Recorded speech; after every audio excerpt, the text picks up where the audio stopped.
자, 얘들아, 이제, 고전산문 4번 122쪽부터 123쪽까지 여기 한번 또 해봅시다.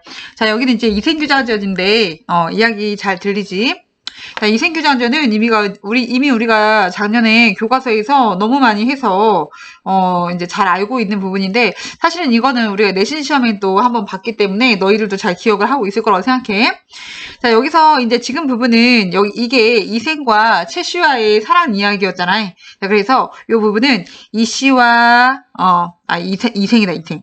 이생과 최씨의 사랑 이야기가 담겨있는 뭐 그런 이야기다. 요거 우리 잘 알고 있었지. 이생규장전 자체가 이생이 담을 엿보는 이야기다. 이렇게 이야기했었잖아요. 자, 이 금오신화의 모든 작품에는 귀신이 등장한다, 거의. 그리고 귀신이 아니라면 좀 비현실적인 요소가 등장하곤 하는데, 그래서 여기서는 최씨가 귀신이 되어서, 다시 돌아오는 뭐 이제 그런 내용이 담겨 있다.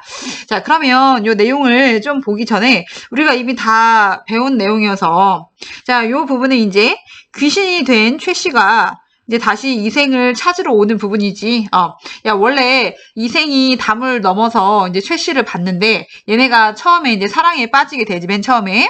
자, 그런데 이 사랑에 빠지게 되는데, 이 사랑에 빠지지. 자, 그런데 여기서 이생 부모의 반대가 이제 개입이 된다. 그래서 이생의 부모가 반대를 했고, 자, 그래서 요것 때문에 이제 이별하게 되지.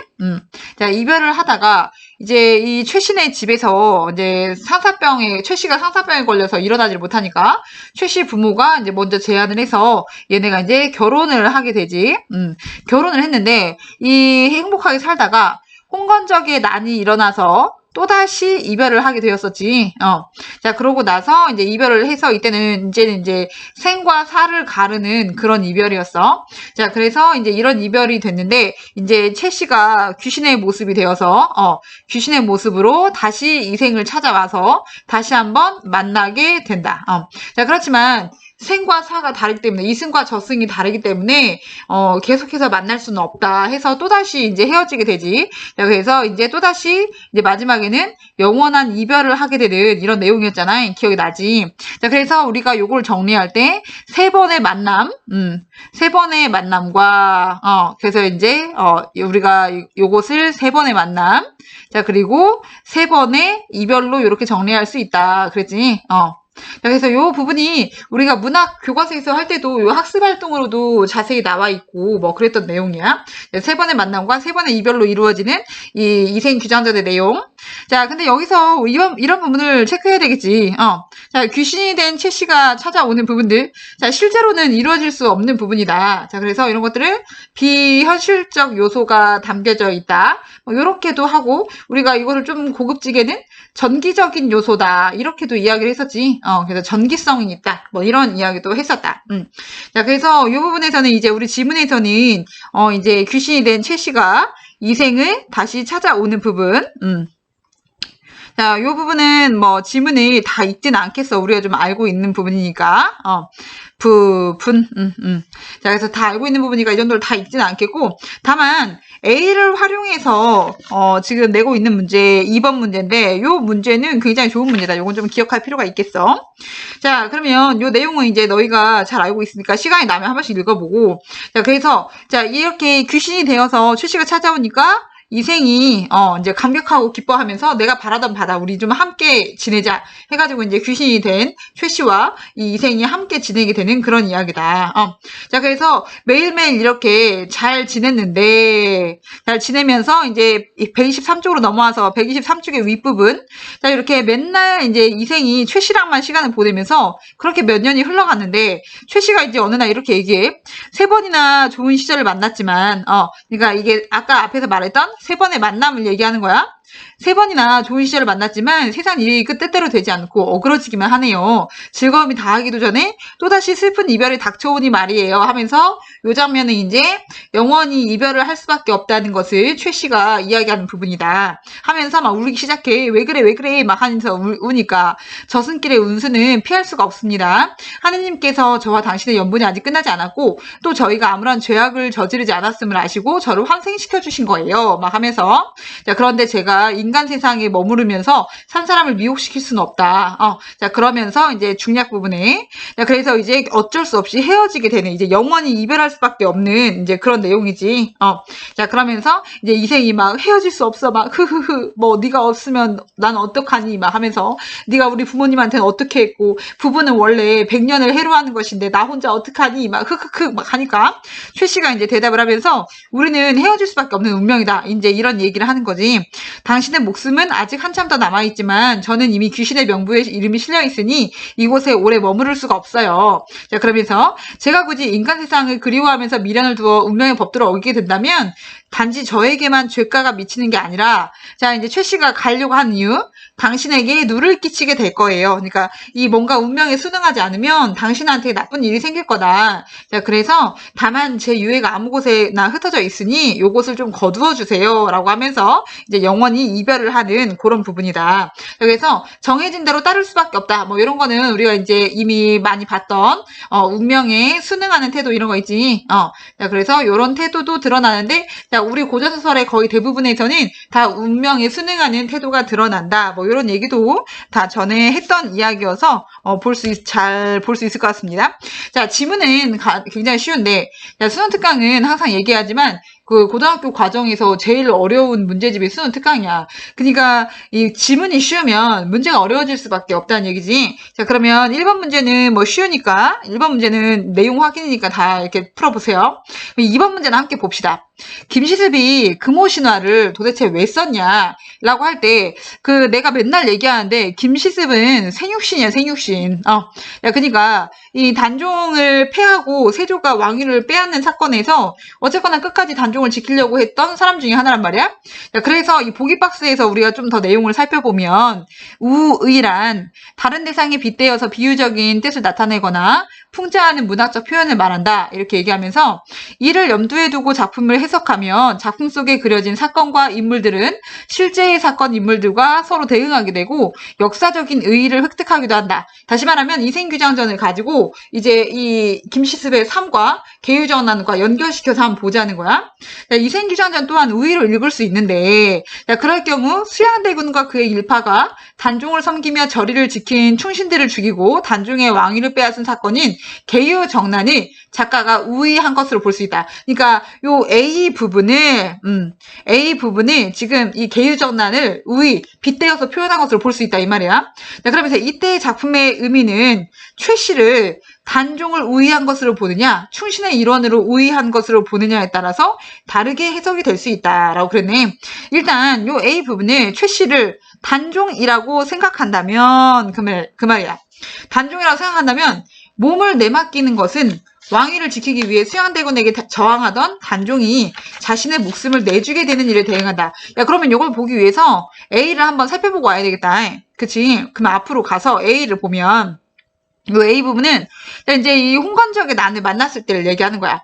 자, 이제 이거 최 씨가 하는 말이야. 최 씨가 자기 사연을 얘기하는 부분. 말이 여기에 이르고 보니 슬프고 부끄러워 견딜 수가 없군요. 장차 평생을 함께 하려고 하였는데 뜻밖의 횡액을 만나서, 이게 홍건적의 난이야. 자, 홍건적의 난을 만나서 구덩이에 뒹굴게 될 줄 어찌 생각이나 했겠습니까?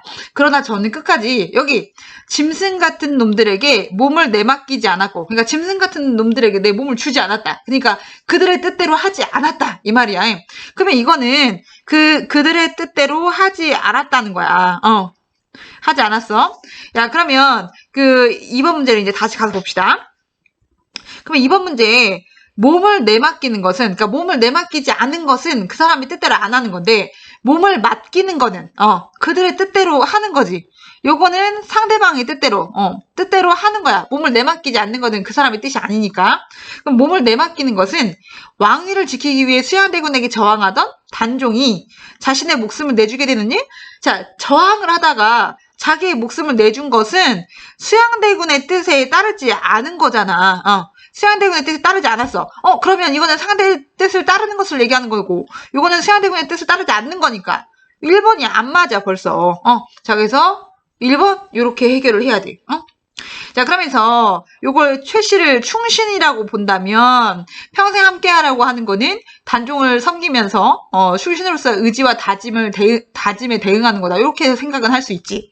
자, B도 마찬가지야. 충신의 관점에서 보자면 육신이 찢기는 거는 수양대군에게 끝까지 따르지 않고 죽임을 당한 것. 이렇게 해결할 수 있지. 그래서 A와 B 어떤 관점이라고 보더라도 짐승 같은 놈들은 수양대군 일파를 가리키는 거고 뜻밖의 횡액은 계유전환을 가리키는 거다. 뭐 이런 설명 정도는 해결을 할 수 있을 것 같아. 이번에 1번 이런 거 체크할 수 있겠다. 자, 그 다음에 여기 3번 문제도 또 다시 박스를 주고 있는데, 자, 박스에서 이제 좀 또 힌트를 얻어봅시다. 이생규장전에서는 애정 전기 소설의 주요 특징들이 잘 나타난다. 애정 전기 소설, 사랑 이야기가 있으면서 기이한 이야기가 있다 이 말이야. 먼저 전기는 기이한 것을 전한다 이런 뜻이야. 그래서 이 환상성과 현실성, 요 상반된 두 속성을 포함한다. 다시 말하면 말이 안 되는 부분이 있다 이 말이야.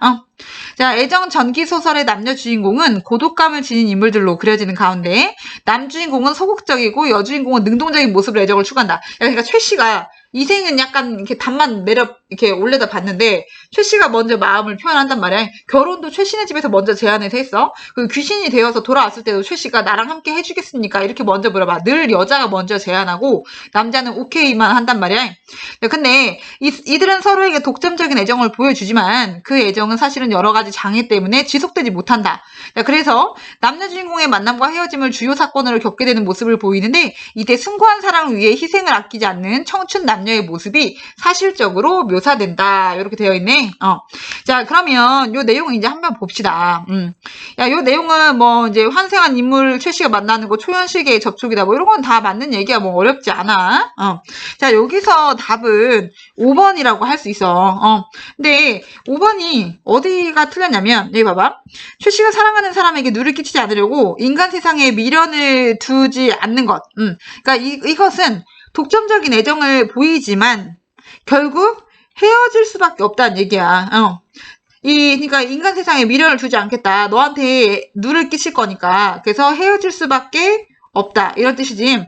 그러면 독점적인 애정을 보여주는 게 아니라 독점적인 애정이 있으나 이게 지속되지는 못한다. 오히려 이 부분을 보여준다고 봐야 돼. 인간 세상에 미련을 두지 않는 것은 오히려 이 부분을 더 보여주고 있는 것이라 이렇게 보는 게 맞다. 그래서 5번 이렇게 답을 체크해야 되겠네. 자, 이렇게 하면 고전산문 4까지 했습니다. 자, 우리가 고전산문 5부터 11까지는 수업 시간에 이제 다뤘고, 자, 우리가 어디 볼 거냐면 고전산문 12로 가서 154쪽 봅시다. 154. 슝 154쪽으로 가면 아직 한참 남았네. 154. 자, 여기 이제 제석본 풀이가 나와 있는데 봅시다. 자, 이 제석본 풀이는 서사무가라고 해서 서사무가. 네, 서사무가는 사실은 그 본풀이라는 말 자체가 신의 내력에 대한 풀이다. 뭐 이렇게 저번에 내가 한번 얘기를 했던 것 같은데, 이 본풀이라는 말 자체가 어떤 근본을 풀이한다 이런 뜻이거든. 근데 이때의 근본은 신의 근본을 얘기하는 거야. 신들의 근본. 신의 근본 내력을 풀이하는 그런 내용이다라고 볼 수 있겠고. 자, 요 내용은 먼저 서사무가. 자, 우리나라의 서사무가는 자, 이건 필기를 좀 합시다. 자, 우리나라의 서사무가가 중요한 이유는 판소리 때문이에요. 판소리. 서사무가가 변해서 판소리가 됐을 것이다 라고 추측하는 경우가 아주 많습니다.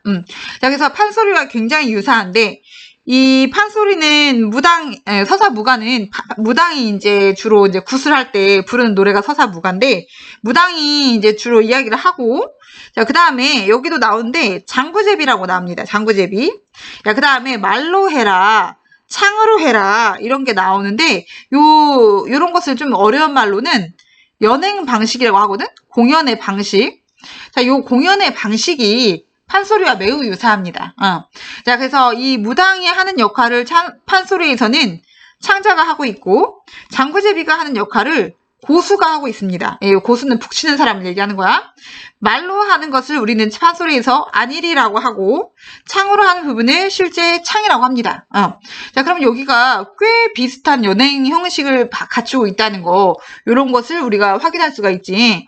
자, 그래서 우리가 서사무가가 아마도 우리나라를 대표하는 판소리의 기원이 아니겠느냐, 이렇게 생각하는데 거기에는 이 연행 방식이 큰 영향을 미치고 있다. 자, 이렇게 볼 수 있겠습니다. 자, 일단 줄거리부터 한번 살펴보도록 합시다. 자, 줄거리를 좀 보면, 자, 줄거리를 볼게. 자, 오늘은 줄거리까지만 보고 일단 이 강은 마무리를 할게. 자, 이 줄거리를 보면, 이 어느 집안에 9명의 아들이 있고, 그 다음에 당금액이라는 마지막에 딸을 한 명 낳았어. 자, 이 아이만 이제 딸인 거야. 자, 이 당금 아기가 너무 이제 소중한 딸인데 어느 날 요 집에 이 당금 아기만 놔두고 모든 가족들이 외출을 하게 된다. 모든 가족들이 외출을 하는데, 그리고 이제 당금 아기만 혼자 이제 집에 있는 거야. 자, 그런데 여기에 스님이 찾아오게 된다. 스님이 찾아와서 하룻밤 묵어갈 수 있느냐. 그러니까 스님이 맨 처음에 시주하러 왔다고 해. 스님이 맨 처음에 시주하러 왔다고 하다가 이제 자꾸 쌀을 받아가야 되는데 시간 잡고 가는 거야. 그러다가 해가 졌어. 해가 지니까 스님이 아이고 해가 져서 못 가겠네. 하룻밤 자고 가도 돼요? 이렇게 얘기하는 거야. 스님도 좀 대단하지. 그래서 이렇게 해서 여기 이 스님이 하도 하룻밤 자고 가도 되냐고 하니까 당금이가 할 수 없이 이제 허락을 한다. 자, 그래서 하룻밤을 자고 가게 되고, 자, 그래서 이 하룻밤을 자고 간 다음에 그 다음에 이제 당금애기에게 태기가 생기게 된다. 그래서 당금애기가 이때 이제 태기가 생기고, 야, 근데 결국 부모님이랑 오빠가 없는 그 사이에 이제 임신을 한 꼴이 되잖아. 자, 그래서 얘네가 이제 당금애기를 다 추방해버린다. 자, 가족들이 당금애기를 추방해. 자, 그래서 이제 당금애기가 혼자 어떻게 하자면, 이제 뒷산 바위에 굴 속으로 가서 혼자 이제, 출산을 하게 돼. 자, 여기서 출산을 하는데, 아들 새쌍둥이를 출산하게 된다. 자, 이렇게 새쌍둥이를 출산해서 키워. 혼자 키우는데, 이 새쌍둥이들이 아버지를 찾고 싶어요. 이렇게 얘기하는 거야. 자, 그래서 이 새쌍둥이가 아버지를 찾아서 이제 절로 가게 되고, 절로 아버지를 찾아서 이제 가게 되고, 자, 그러면서 이제 이 스님이 사실은 그냥 스님이 아니라 약간 이제 뒤에 우리 문제에도 나와 있는데 약간 신에 가까운 스님인 거야. 자, 그래서 이 스님이 이제 각각 당금애기하고 새 쌍둥이한테 신직을 부여한다. 이제 신으로서의 역할을 부여하는 거야. 자, 그래서 당금애기는, 이 당금애기가 이 신직을 뭘 받았냐면, 삼신할머니, 당금애기가 삼신이 되고, 야, 그 다음에 이 새 쌍둥이, 이 쌍둥이 아들들을 뭐 재석신이라고 하는데, 그래서 이게 재석분풀이야. 재석신이 되는데, 야, 재석신이 뭐냐면, 집안 사람들의 운명과, 수명과, 그 다음에 그 집의 운명, 그리고 그 집의 농업, 이런 것들을 관장하는, 써줘야지. 자, 이 재석신이 뭐냐면, 그 집안 사람들의, 집안에서 얘기하는 거야, 집안에서. 이 집안 사람들의 수명과, 그 다음에 운명과, 그리고 농업 같은 것을 관장하는 신을 재석신이라고 한다. 그래서 각각 신이 된다는 이야기야. 그래서 이들이 모두 신이 된다. 이런 이야기야. 삼신할머니는 알지? 그 집안의 어떤, 임신과 출산, 이런 것들을 돕는 신이다. 자, 그래서 요런 내용인데, 좀 약간, 우리나라에 요런 류의 이야기가 좀 있지. 이렇게 신을 만나서 이제 갑자기 임신을 하게 되는 그 주몽신화에서 유화도 좀 그런 내용이었지. 자, 그러면 이 스님의 존재가 이제 이 스님 뭐야? 그냥 스님 아니네? 이런 생각이 든단 말이야. 자, 이 스님이 누구냐면, 제가 3번 문제에서 조금 확인해 봅시다. 3번 문제 박스에서 보면 스님이 누군지 알 수 있다. 자, 그럼 3번 문제 박스를 보면 적절하지 않은 거 고르라고 한 건데, 자, 본풀이는 신의 근본 내력을 말로 풀어낸 것으로 신과 인간의 양면성을 지닌 인물에 의해서 신계와 인간계가 함께 펼쳐진다.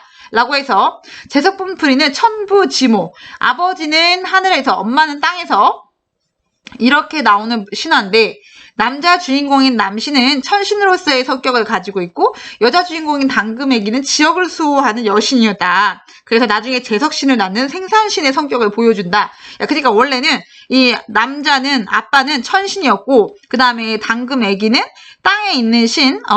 그래서 지모형.